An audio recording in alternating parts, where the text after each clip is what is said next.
Hello everyone, I am किशोर कारसेकर। तो इस video में हम बात करने वाले हैं जब आपकी कॉलेज अलॉटमेंट हो जाएगी और कॉलेज अलॉटमेंट होने के बाद जब आप एडमिशन रिपोर्टिंग के लिए जाओगे तब आपको यहाँ पे कौन सा पेमेंट मोड कॉलेज एक्सपेक्ट करने वाला है, इसके बारे में हम बात करने वाले हैं। ठीक है, तो लास्ट वीडियो में मैंने लिस्ट ऑफ इम्पोर्टेंस डॉक्यूमेंट्स के बारे में भी आपको बता दिया है।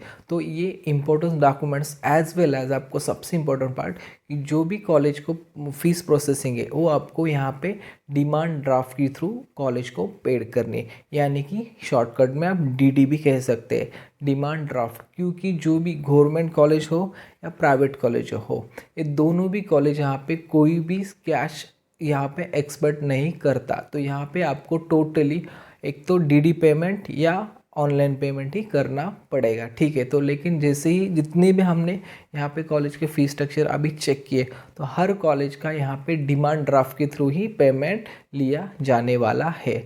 तो आपको यहाँ पे पेमेंट ये डीडी निकालने के लिए क्या प्रोसेस करना पड़ेगा ये मैं यहाँ पे आपको बताने वाला हूँ और इस प्रोसेस में आपको क्या इंपॉर्टेंट पार्ट्स है जो यहाँ पे केयरफुली वॉच करना है। तो सबसे पहले तो आप जो डीडी निकालने वाले हैं वो डीडी आपको कौन से भी नेशनल बैंक का ही निकालना है। जो नेशनलाइज बैंक नहीं है उस बैंक का डीडी यहाँ पे वर्थ नहीं है, क्योंकि आप कौन से भी कॉलेज का फीस स्ट्रक्चर देख लीजिए। चाहे तो कोई स्टूडेंट्स यहाँ पे न्यू ज्वाइन है चैनल के लिए तो मैं डिस्क्रिप्शन में आपको टेलीग्राम की लिंक दे दूंगा, वहाँ पे सभी कॉलेज के हमने फीस यहाँ पे दिए हैं, वहाँ पे आप चेक कर सकते हैं। तो कौन सी भी कॉलेज, जिस कॉलेज का आपको अलॉटमेंट हो चुका है उस कॉलेज का अगर डीडी देखा जाए तो आपको नेशनलाइज बैंक का ही निकालना पड़ेगा। ठीक है, इसमें सेकंड पॉइंट है जो आप डीडी यहाँ पे भर रहे या निकाल रहे वो डीडी में आपको कौन सी भी सिंगल स्पेलिंग मिस्टेक भी यहाँ पे नहीं चलेगी।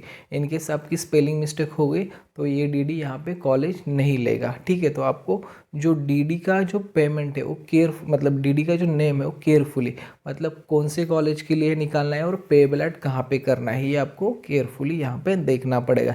चाहे तो डीडी निकालने के पहले जो भी आपका कॉलेज अलॉटेड है उस कॉलेज को आप फ़ोन करके एक बार पूरी इन्फॉर्मेशन लेके ही यहाँ पे डीडी निकाल लीजिए, क्योंकि डीडी निकालते टाइम आपकी जितनी भी अमाउंट पेड हो रही है उसके अकॉर्डिंग आपको बैंक एक्स्ट्रा चार्ज यहाँ पे लगाती है।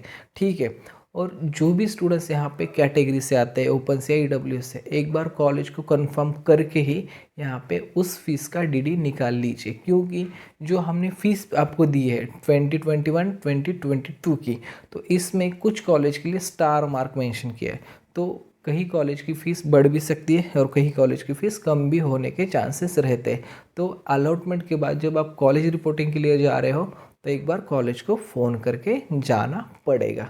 ठीक है, ये रहा डिमांड ड्राफ्ट के बारे में, और मैं स्क्रीन पे भी आपको कुछ कॉलेज के डिमांड ड्राफ्ट के बारे में इंफॉर्मेशन दे दूंगा। तो डिमांड ड्राफ्ट कैसे निकाल सकते हैं, अगर किसी स्टूडेंट्स के अकाउंट से निकालना है तो भी निकाल सकते हैं, या स्टूडेंट्स के पेरेंट के अकाउंट से भी आप यहाँ पे डीडी निकाल सकते हैं। यहाँ पे रिक्वायर्ड नहीं है कि पर्टिकुलर स्टूडेंट्स का ही अकाउंट हो या पेरेंट का भी अकाउंट हो, इन दोनों का भी अकाउंट नहीं रहा तो भी आप बैंक से डीडी निकाल सकते हैं।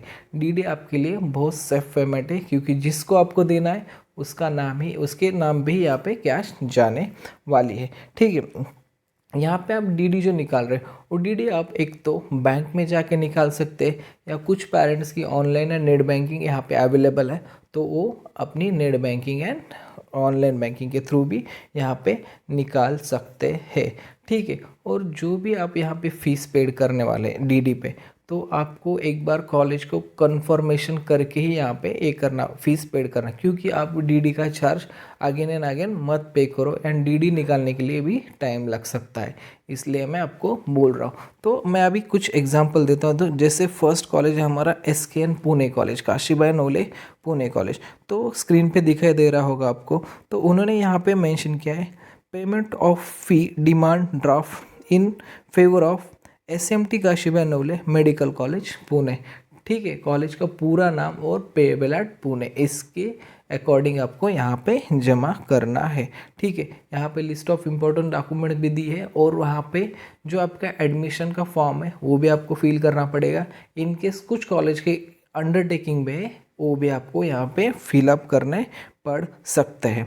नेक्स्ट है हमारा मायर्स एमआईटी कॉलेज पुणे।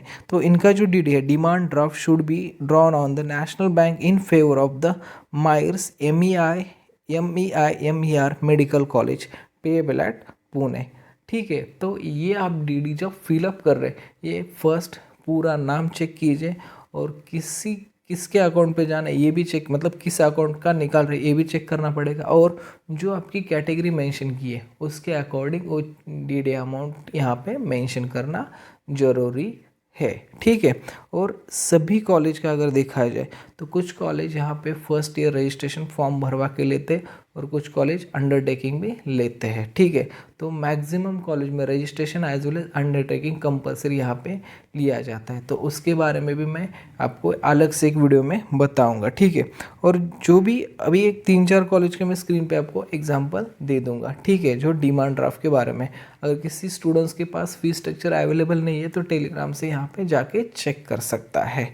ठीक है, तो नेक्स्ट वीडियो में हम बात करने वाले हैं कि जो रिटेशनल फॉर्म है वो रिटेशनल फॉर्म किस स्टूडेंट्स को कब भरना है, इसके बारे में हम डिटेल इन्फॉर्मेशन नेक्स्ट वीडियो में हम देखने वाले हैं। ठीक है, ये चैनल न्यू है तो आपको यहाँ पे थोड़ा सा सब्सक्राइब और लाइक करके थोड़ा सा हमें सपोर्ट करना आपको ज़रूरी है, ताकि हम ऐसे न्यू वीडियोस और इन्फॉर्मेटिव वीडियो आपको यहाँ पे हर बार शेयर कर